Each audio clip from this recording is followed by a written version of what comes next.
Hey, good afternoon, everybody. I've not started the TrackHawk in a while, so I thought I'd see if we could get a cold start going for you. Not really cold out, it's more like 50 degrees, but I haven't started in a while, so let's see what we can do here.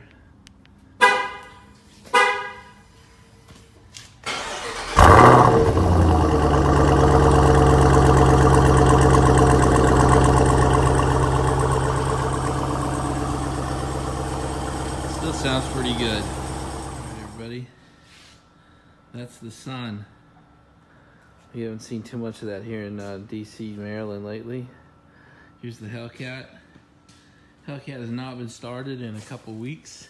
So let's do a cold start. It's not really a cold start, kind of like the TrackHawk, but let's give it a try.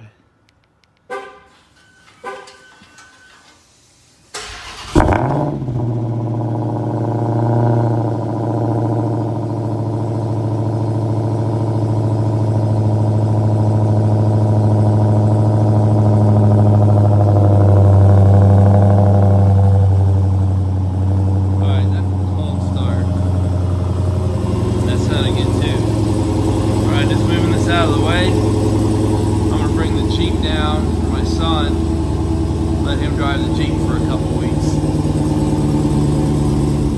Hey, good morning, everybody. It's actually Friday morning. It's, gosh, what is it? It's February 16th. We are now over halfway through the month, if you can believe it. I know it's been over a week. I haven't posted since last Thursday. Same reason, really. So today's what we'll call a trash can video. Okay, we'll put some cold starts in here.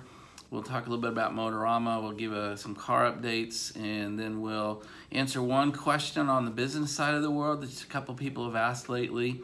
And then we'll get off this video, and I will try to post something tomorrow night, Saturday night, about the first day of the show. So we'll kind of jump into it.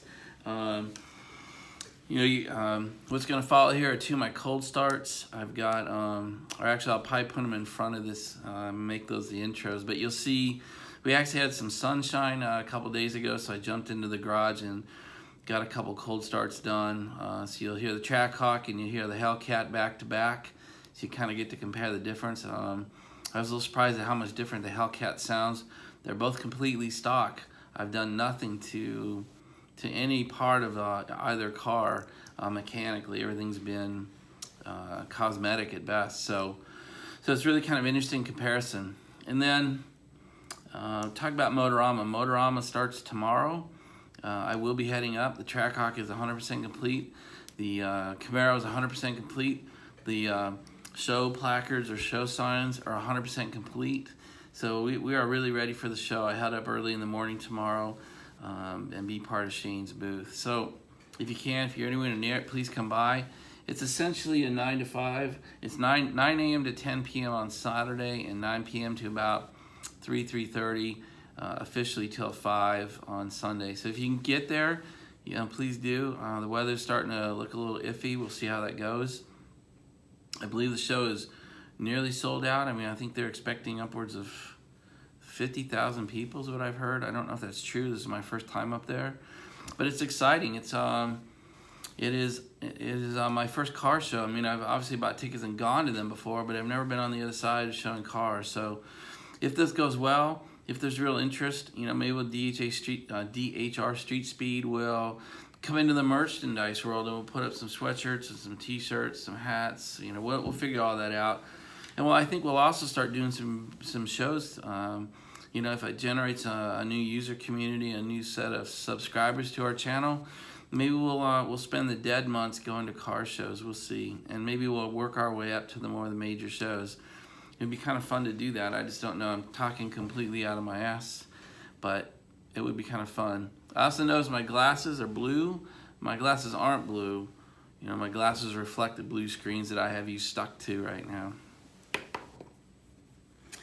So see, we actually got a couple of things done. I don't know if you guys overestimate what you can get done in a day. I certainly do that myself at times. So I had the TrackHawk oil changed. I brought the guy the oil, the filter. He charged me 20 bucks and did it for me. So it's It's an auto store, just a couple of, literally 100 yards from the garage, so it makes it real easy. But now the break-in oil is out. You know, we have the specified oil that, you know, the Pennzoil Platinum is in. The oil filter's been changed. We are ready. So that thing is fully broken in. So we will, we might drag it. We'll certainly do some starts. You know, we'll do some heavy pulls on it now. I believe it's ready and broken in. I won't do any long-term damage. So that's kind of cool. On the Mustang, I've actually been able to drive it. I've gotten almost 400 miles on it, and since I talked to you last. So I will be taking it back to the Veep station this afternoon. Hopefully we'll get that out of the way. So I think the Mustang is kind of ready for, it'll get an oil change and a filter change to make sure that from the people we bought it, I don't know, not that I don't trust them, but I don't trust them. So we'll get that done, and then the Mustang will be ready for some street work as well. The roads are improving here. You know, we've got, you know, we're heading into spring, another 2 weeks really, and I think the spring will start to come, so there'll be much more opportunities. We're about 3 weeks away from the clock from, what is it, Spring Ahead, which will completely transform our ability to do videos in the afternoon. So that's, I'm excited for that. So that kind of ends the car side of this vid, right? So I want to switch over and answer one question that a couple people have asked over the last few weeks. And it really goes to, how do I find my mentor? How do you find that person who can lead you forward? And some of you have asked, how do I find my CEO mentor? And what I would suggest that you think about first is, just find a mentor. Just find somebody you can talk to, somebody that you admire, somebody that you look up to. Many of us don't have those figures in our life, and you have to go looking for them. So I know when I first started, several years ago, 5, 6 years ago, looking for a mentor, one of the questions I finally was taught was, who's the most successful person in your life? Who's the most successful person? However you define that. Some people define it by money. Some people define it by jobs. Some people define it by lifestyle. Some people define it by the cars they drive. Some people define it by the house they live in. I don't really care. I'm not here to try to dictate how you decide who the most successful person is. But what I would ask you is, who is that person? Is it your father, your mother? Is it a friend? Is it an older brother? Is it someone that you've worked with? Is it a garage owner? I don't know who it is, but who is it? And go sit with them and ask them some questions. How did they get here? How did they achieve this? What was their path? And start to get a sense of how someone you admire has done what you would like to do. Another one I've mentioned several times before is Keith Cunningham. You can go to keystothevault.com. You want to reach out and go to one of his. I mean, one-on-one time is ridiculously expensive, but you could go to his 4-day MBA program, or you could join up for what he calls a chairman's council. Anyway, that's another name. That's a man I respect and have been taught a lot by. Another one that I went to, I think I've talked about, is Tony Robbins. He's got UPW, Unleash the Power Within.